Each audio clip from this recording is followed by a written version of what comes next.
Today is Tuesday? Yeah, I taught the older kids. It's Tuesday. The weekend was good. I spent almost all of it inside. Saturday, Tasha texted me in the evening and was like, "Hey, we're gonna go for dinner at that Vietnamese place you like. Do you want to come?" So I said, "Sure." And we were gonna meet at 7:30 p.m. So I walked out of my place at like 7:28 because it's around the corner, and I didn't even get out of the building. I got out of my apartment front door and started pouring sweat. I mean, it was bad. It was so bad. It was really bad. And then that Vietnamese place was like on vacation, so we went to the other one around the corner, which was fine, but eh.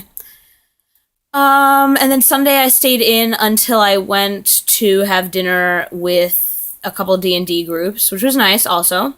And also, I was inside in the aircon all day, and the minute I stepped out, I started sweating. Again, it's gross. It's so bad. It's so bad. And it's like, yeah, it's like high 90s, mid to high 90s every day. It's hot enough that we were going to have a water play day with the kids tomorrow, and it was canceled due to heat. Like, it's too hot even to be under the hose outside. Yeah, so not only is it that hot, but like summer doesn't really end here until like I'd say the beginning of October. Like it's just gonna be easily this hot for another 2 months. Not looking forward to that.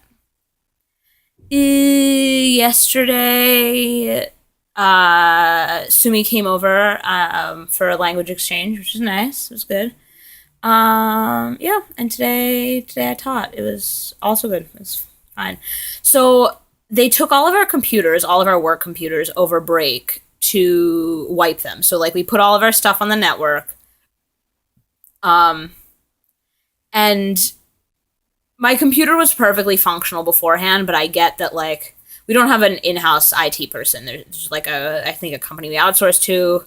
There's like one computer man, we call him Computer Ajashi, who comes and does whatever we need him to do with the printers and the computers, and I don't know. But yeah, so like my computer was totally fine, but I get that they regularly need to take all system computers and wipe them out, whatever. So we put all of our stuff on the shared drive. I was prepared to have a clean wiped computer, fine. And I assumed we told him which ones need to be in English when he brings them back, but apparently that did not happen. So they took the computers over break, and when I got we're at 3 minutes already. When I got back on Wednesday, I had no computer. Thursday, no computer. She called Thursday. I stopped into her office in the evening. I said, I'm using other people's computers when I need one. It's generally fine, but I would like a computer. It will make most things much easier and more efficient for me. Like, do I get one ever? I have a monitor and keyboard and mouse. I just don't have a CPU. So she called him, and the answer was, it's blocked right now, so it's not working. We don't know what it's blocked meant, but that was her translating from him. She doesn't speak computer, but he doesn't speak English, so he was saying it's borked, which is interesting because it was fine before we sent it to him. My computer was fine. Monday, he brings me a computer that he took 2 other computers over the weekend to turn them into English computers, and they're fine. He brought my computer on Monday, and it was in Korean, and he happened to be there. I saw him as he was putting it in, and I said, basically, I like poked at it, and I told him in my very limited Korean, English, please? And he looked at me and went, oh, shit. Except the equivalent of that politely in Korean. So he tried to do something, and then for a while, I just a black screen with an image of the mouse, and then I went to teach, and I came back with no computer, and a post-it on my monitor that said, come to your computer on Wednesday. Which sounds ominous, but is probably poor English for your computer will be back on Wednesday. Also, the computer that I was brought on Monday was not my computer from before. which I know because my computer from before, there was like a little door that covered the disk drive and the USB ports. Not the disk drive, just the USB ports, and it had fallen off, and it's not a necessary part. Like, it's nice, but it's not a huge deal. And that piece was on my desk, and the computer that I was brought didn't even have that door. Like, it didn't need that door. It didn't have it that missing. It just didn't have. So yeah, whatever. I don't have a computer at work, and it's annoying.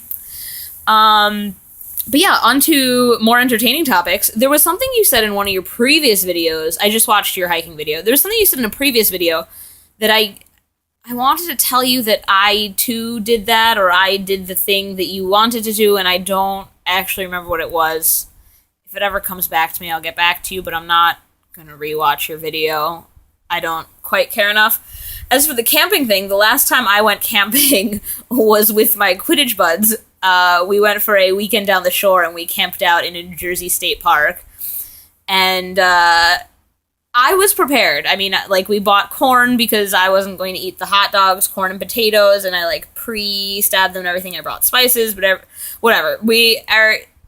I brought an air mattress to sleep on. My captain, the coach did fine. The captain brought nothing. Absolutely nothing. He ended up having to share my air mattress because he had nothing. But I got good sleep in the tent. It was nice. Lisa, the beater captain, doesn't wake up. It was a massive tent. She does not wake up. So her boyfriend, Alvin, solved this by just opening the air on that mattress and waiting until it was deflated and she's just on the ground.